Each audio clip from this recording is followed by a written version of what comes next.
First up this morning, a fun quiz about a serious topic. Do you know what to do in a tornado? Today we're going to test your severe weather instincts and help you come up with a disaster plan that is foolproof. Right. Todd Pritchard is with Wisconsin Emergency Management, a group dedicated to educating you so that you know how to respond in any type of emergency, including natural disasters.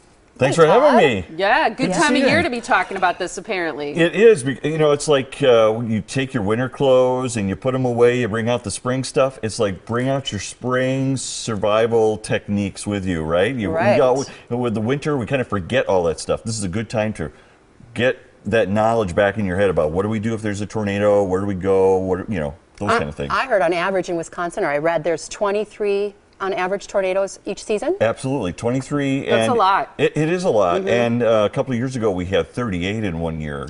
So yeah, it varies a lot. You know, it's really incredibly difficult to predict how many we're going to have in any given season. Yeah. But this is the time to kind of think, okay, what do I do? Where do I go? How do I protect myself and my family? We're going to put our interns to the test in just a little bit with a little true false quiz. See how smart they are in a tornado, because they're pretty smart guys. Tornado Awareness Week, April 21st through the 25th. There's a drill coming up in our state on April 24th. But let's talk a little bit about these alerts that we can now get via our cell phones. Yeah, you know, it's a game changer.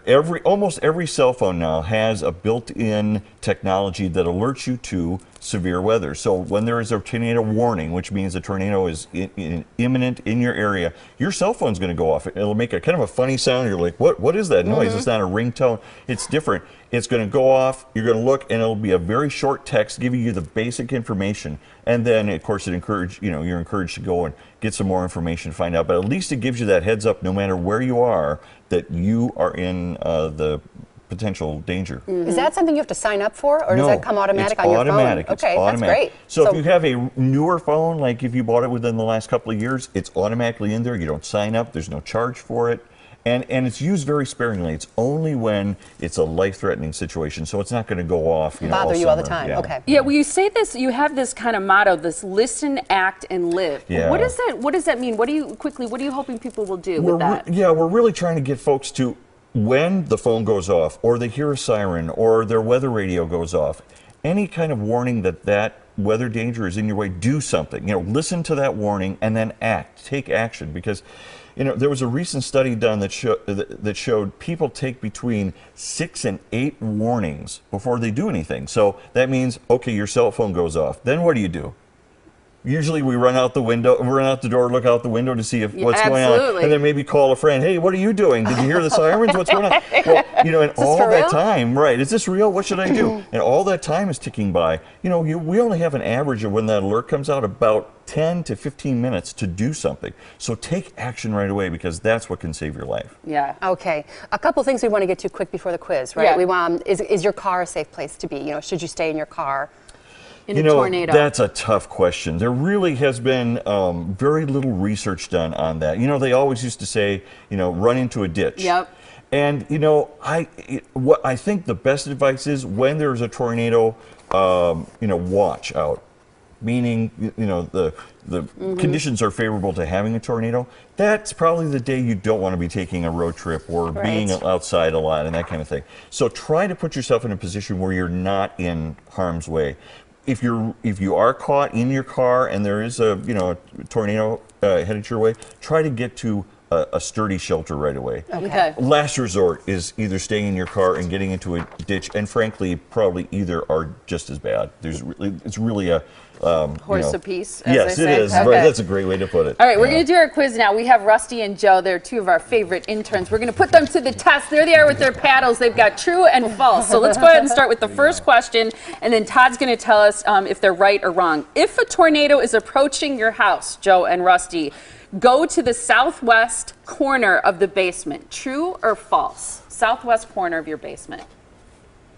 Oh. They both say true. What do you think, Todd? What's wrong with you two? Hey, but you know what? This one, almost everyone gets this wrong. Yeah. Because back in the day, they used to tell people, go to the southwest corner, because they thought, well, the tornado is going to come from the southwest, so you want to go in a corner and it'll kind of blow over you. Well, first of all, tornadoes don't always, they come from any direction. Okay. Second of all, tornadoes don't blow over you, stuff falls on you. That's what ends up So don't worry about what corner you're in. The Okay. most important thing is get underneath something like a table, some sturdy furniture. If you don't have that, put it like a helmet or something. Well, helmets, yeah, and actually a lot of people are thinking about having a bike helmet. The reason why people get killed mainly in tornadoes is stuff falls on them. Right. Yep. So if you Okay. can get some protection from the debris, Okay. and a helmet is a good idea. We have to go to our next question here. If a tornado is approaching and I have no basement, I should go to the lowest floor, center room, under a stairwell, or in an interior hallway with no windows. True or false, interns? True. True. That saying. is true, right? All right. That's Okay. spot on. Let's Yep. go to the All next right, one. the next one is it safe to run under a bridge or overpass to ride out a tornado? True or false? Joe says Oh, it's a true, mix. Rusty says false. Answer is? False. All right. The debris. You're all right, Joe. Debris can actually go at a higher speed underneath an overpass, right? Because it's almost like getting into a sucks funnel. the- Right. The wind is going into a really small area, so it actually increases. The I really want to Okay. get to this last one because my daughter believes this totally. Areas near Lake Michigan, near lakes in Milwaukee are safe from tornadoes. True or false, guys? They're both saying false. That's false. Correct. Absolutely. In fact, back in 1998, there was a tornado that formed over the waters of Green Bay, went into Door County, caused $5 million of damage. So, Wow. they can form anywhere. Water, mountains, even, some people think, well, the city will stop.